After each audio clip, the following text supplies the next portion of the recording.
I have a confession to make. I don't love tomato soup. It's generally either too acidic or cloyingly sweet. Even when paired with a classic grilled cheese sandwich, that soup is living on borrowed time. Once my sandwich is gone, so am I.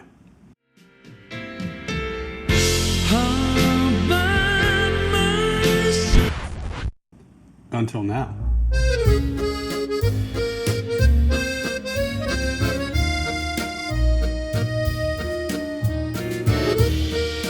Hi, I'm John, and I'm going to show you how to plate the most delicious and decadent tomato soup that may forever spoil any other tomato soup for you. Sorry. I recently visited Yountville in the heart of Napa wine country and had the most memorable dining experience at Bistro Jeanty. The atmosphere is casual, never stuffy, with classic bistro decor and a staff that exemplifies hospitality. You'll find all the standard bistro favorites on the menu.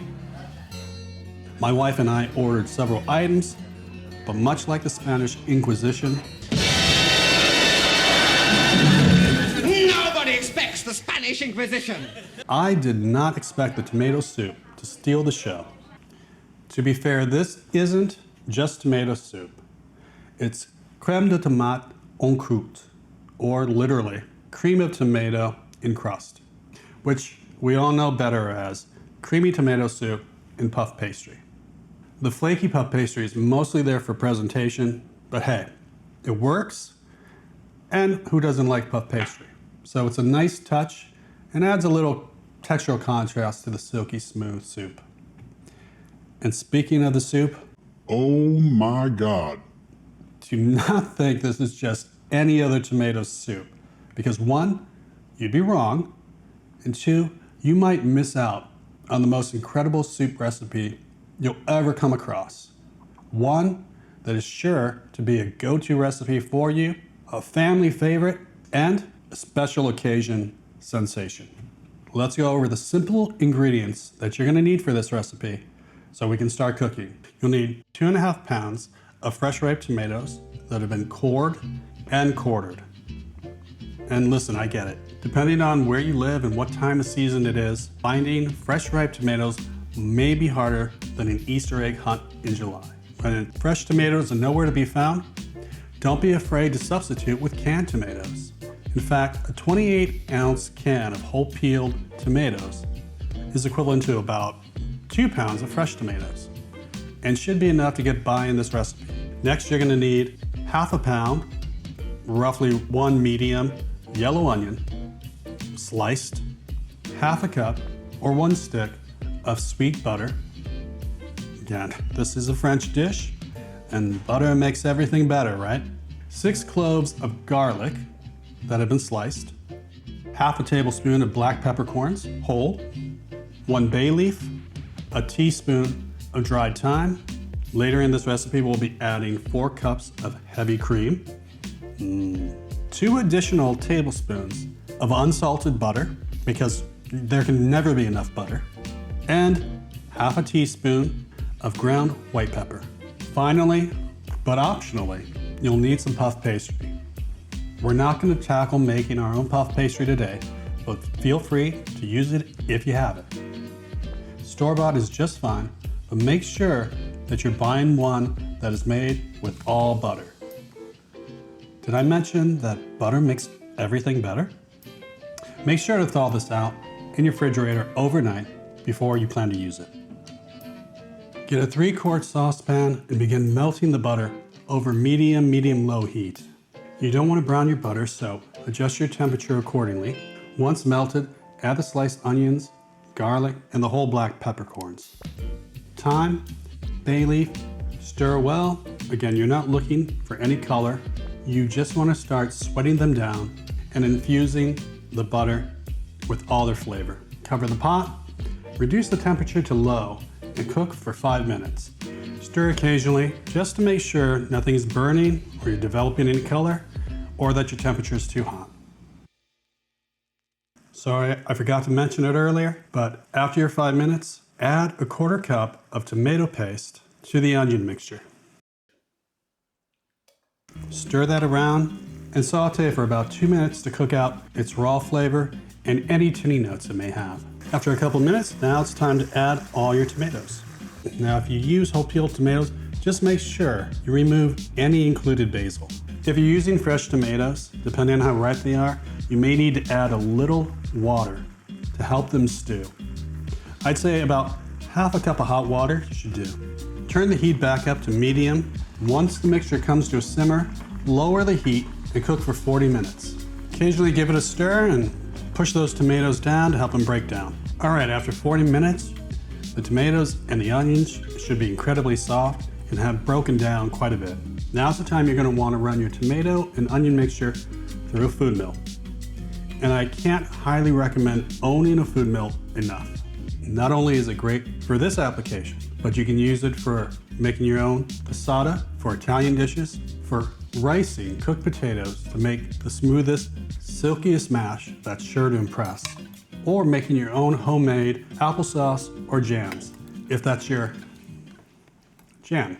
The real advantage of a food mill is that it'll trap all the undesirable material, in this case, the tomato skins, the seeds, some stringy bits, and those peppercorns, while breaking down the soft material and let it pass through while preserving some of its texture. Now, if you don't have a food mill, don't worry.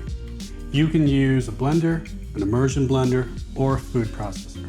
Even if you completely blitz the tomatoes, onions, and garlic into a silky smooth puree, you're still going to end up with an incredibly delicious soup that you're going to love. Now, if you're going to use any of these three, I'd recommend tying up all the black peppercorns into some cheesecloth that you can fish out later, and don't forget to take out that bay leaf as well. Return the processed mixture to the pot over medium heat and add the cream, butter, and white pepper. Now's the time you're going to also want to salt it to taste. Do the chefy thing.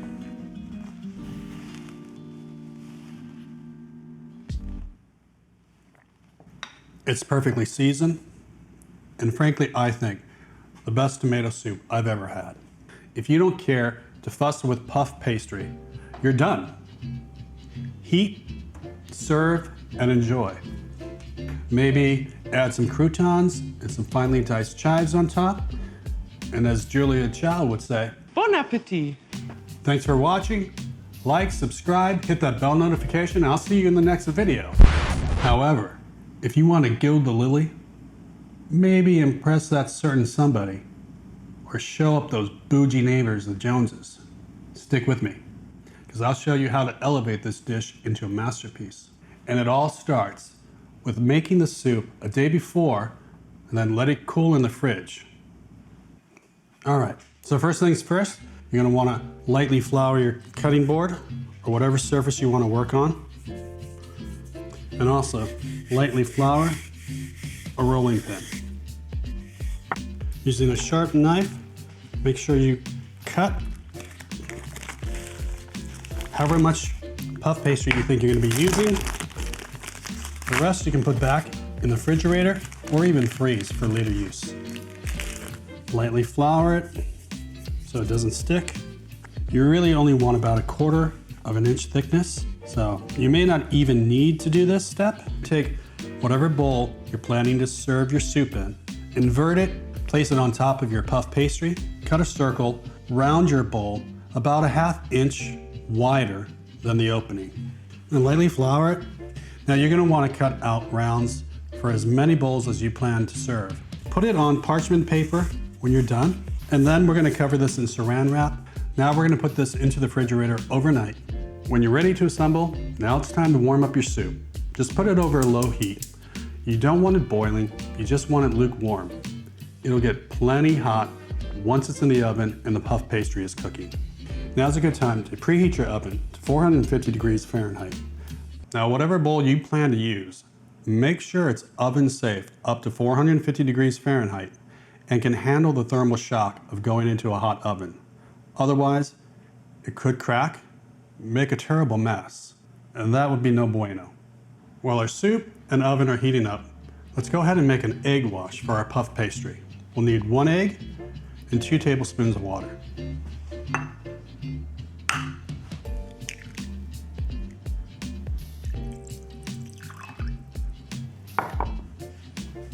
Whisk that up nicely. Try not to make a mess like me. Done. Fill your oven-safe soup bowl 3/4 full of lukewarm soup. Paint the edge of the bowl opening with the egg wash. Then, lay the puff pastry over the top of the bowl. Try to keep the puff pastry smooth and taut like a drum as you seal the pastry to the bowl edge. Be gentle, as you don't want to overstretch the pastry dough or crush the dough against the edge of the bowl. That'll inhibit its rise. Now gently egg wash the puff pastry, but go lightly. You don't want to press so hard that you begin to push the puff pastry down into the bowl. Now you could go straight into the oven with these, or like me, you can stick them into the refrigerator for maybe 10-15 minutes, just so the puff pastry gets cold again, and then bring them out, do a second egg wash, and then cook them. Now let's set a timer for 10 minutes, and we'll keep checking on it and go up to 15, as long as it takes to get a nice golden brown crust. Time's up. Look at that color. That is gorgeous. Can you hear that? Nice and crispy. I think it's that time.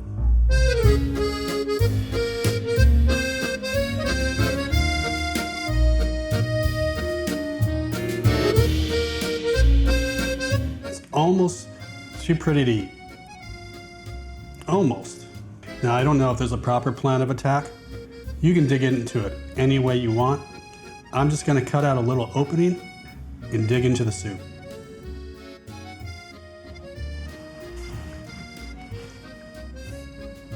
Because I used fresh tomatoes, the first thing I get is the brightness of the tomatoes cutting through all that richness coming from the cream and the butter. They're a bit brighter than when I've made this dish with canned tomatoes, which is only natural. Both are delicious in different ways. Now, you may actually prefer the canned tomatoes versus the fresh. It's all going to depend on your palate and how much acidity or brightness you like. But either way, when you plate it like this, it's an absolute showstopper. And there's absolutely nothing wrong with taking some of this puff pastry, dipping your puff pastry in your soup, and enjoying a bite. These two were made for one another. Well, if you made it this far in the video, I thank you. And I hope you like this video and this recipe. Seriously, you will not be disappointed.